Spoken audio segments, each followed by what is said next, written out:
Dibackingi Inggris dan Rusia, kecerdikan Indonesia buat Cina mati kutu di Natuna Utara.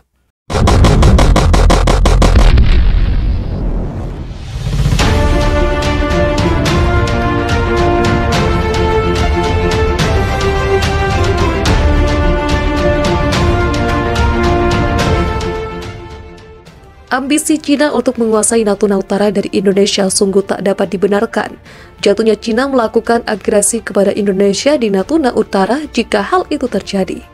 Apalagi Indonesia selama ini tak pernah mengganggu urusan dalam negeri Cina, justru Beijing lah yang memantik api konflik di Natuna Utara. Bagi Indonesia, perdamaian ialah keniscayaan yang harus dijaga, namun NKRI harga mati. Lucunya Cina memprotes keberadaan pengeboran minyak Indonesia di Natuna Utara yang diklaim wilayah milik Beijing. Mereka melayangkan surat ke pemerintah Indonesia. Anggota Parlemen Indonesia di Komite Keamanan Nasional Muhammad Farhan mengaku tahu isi surat dari pemerintah Cina tersebut. Ia menegaskan Indonesia akan tetap pada posisinya mempertahankan Natuna Utara. Jawaban kami sangat tegas bahwa kami tidak akan menghentikan pengeboran karena itu adalah hak kedaulatan kami, kata Farhan seperti dikutip dari Reuters. Surat itu sedikit mengancam karena itu adalah upaya pertama diplomat Cina untuk mendorong agenda 9 garis putus-putus mereka terhadap hak-hak kami di bawah hukum laut, tambahnya.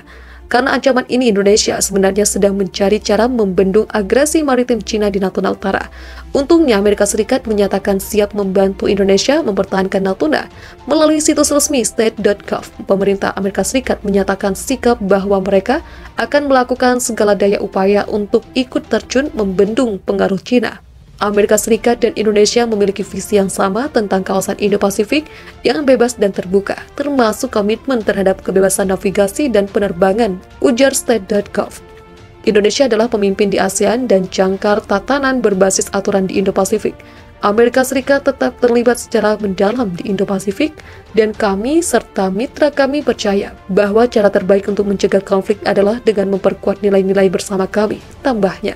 Amerika Serikat lantas menyatakan bahwa Indonesia ialah pemilik sah Natuna Utara, sesuai dengan UNCLOS 1982. Kami mendukung upaya kuat Indonesia untuk menjaga hak maritimnya dan melawan agresi RRT di Laut Cina Selatan, termasuk di zona ekonomi eksklusifnya di sekitar Kepulauan Natuna, tegas state.gov. Karena Amerika Serikat dirasa belum cukup, Indonesia melakukan langkah cerdik dengan menggandeng Rusia sekalian Inggris. Dikutip dari indianarrative.com, Indonesia rupanya menggandeng perusahaan pengeboran minyak Zarubezhnev Rusia dan konsorsium Harbour Energy Inggris. Keduanya bekerja sama dengan pemerintah Indonesia untuk melakukan eksploitasi minyak bumi lepas pantai di Natuna Utara. Di sana ada gas bumi senilai 600 miliar kubik yang bertempat di Blok Tuna 10 km dari ZEE Indonesia. Indonesia mengadopsi strategi cerdik di Inggris dan Rusia untuk menghadapi tekanan Cina, ujar Baladas Gosral, mantan profesor dan ketua kajian Asia Tenggara Universitas Jawaharlal Nehru, kepada Indian Narrative. Jakarta mencari dukungan dari konsorsium Harbour Energy Inggris dan perusahaan minyak negara Rusia Zarubezhnev untuk meletakkan pipa di Laut Natuna Utara untuk terhubung dengan jaringan lepas pantai Vietnam, tambahnya. Adanya backingan Rusia dan Inggris di Natuna Utara jelas Cina mati kutu di sana. Karena jika dua kilang minyak itu kena ganggu Cina, Rusia dan Inggris bisa marah. Terlepas dari keberatan Beijing, pengeboran berlanjut selama 6 bulan dan selesai November lalu dengan Bakamla, Indonesia mengklaim keberhasilan dalam usaha mereka melawan Cina, kata Baladas. Rupanya bukan cuma Indonesia saja yang ditentang pengeboran minyaknya oleh Cina, Vietnam juga demikian. Bedanya Vietnam mencari dukungan dari Jepang untuk hal ini. Kini Indonesia bersiaga mengantisipasi langkah agresif Cina di Natuna Utara. Indonesia berada di tengah-tengah calon medan laga antara koalisi AUKUS melawan Cina. Koalisi AUKUS sangat bernafsu mengalahkan Cina dengan meminta dukungan ASEAN termasuk Indonesia. Karena tanpa adanya Indonesia, maka pergerakan armada koalisi AUKUS yang berpusat di Australia bisa terhambat kala melawan Cina.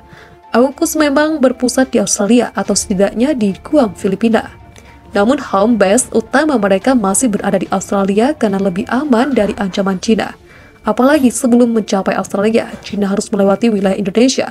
Hal inilah yang hendak diamankan oleh AUKUS, di mana netralitas Indonesia setidaknya mencegah Cina mendapat jalan tol menyerang Australia. Tapi Cina juga cerdik. Mereka memeper Timor Leste yang kekurangan uang dengan pinjaman lunak. Sebagai gantinya, satu pelabuhan di Timur Leste diperbolehkan dilabuhi kapal perang Cina. Faktor ini juga membuat Australia kelimpungan, tapi intinya jika Indonesia tidak, maka kapal perang Cina juga bakal sulit berlabuh di Timur Leste. Cina memang luar biasa di mana mereka mempunyai kekuatan militer yang tak tertandingi di kawasan Asia. Kekuatan Indonesia pun belum bisa membendung Cina saat ini. Hal itu diungkapkan langsung oleh Direktur Penelitian Lowy Institute Australia, Harvey Lemahieu. Harvey melihat AUKUS sebenarnya dibentuk untuk menyeimbangkan kekuatan militer di Asia Pasifik agar tak jomplang ke Cina. Lebih bergantung pada kapasitas dan kemauan Amerika untuk mempertahankan keseimbangan kekuatan militer di Asia dibandingkan membendung kebangkitan Cina.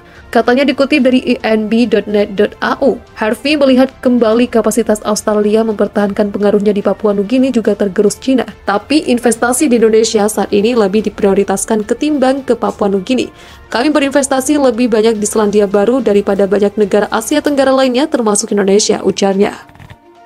Tujuan investasi ini jelas agar Indonesia setidaknya netral saja dalam urusan AUKUS versus Cina. Karena sekali lagi Indonesia belum mempunyai kemampuan militer menyaingi Cina. Namun demikian, dicatat Indonesia seperti semua tetangganya di Asia Tenggara tidak memiliki kekuatan militer yang diperlukan untuk menghadapi Cina, kata Harvey.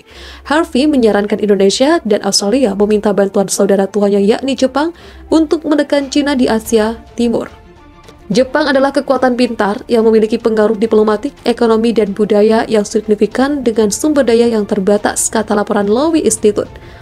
Peneliti ANU Australia, Jepang, Cyril Armstrong, menjelaskan Australia hanya perlu memperkuat hubungannya dengan Jepang saja untuk melawan Cina. Jepang adalah hubungan patokan Australia di Asia, kata Armstrong. Ini adalah ekonomi terbesar ketiga di dunia, sumber investasi terbesar kedua Australia, dan sampai jatuhnya perdagangan komoditas pada tahun 2020 adalah mitra dagang terbesar kedua Australia. Tetapi hubungan Jepang harus dibayangkan kembali jika ingin mengatasi tantangan besar yang dihadapi kedua negara baik di dalam maupun luar negeri jika ingin bertahan dan berkembang di abad ke-21, tambahnya. Jepang sendiri sedang menjalin kerjasama pertahanan dengan Indonesia, demikian AUKUS makin pede menghadapi Cina di Asia Tenggara.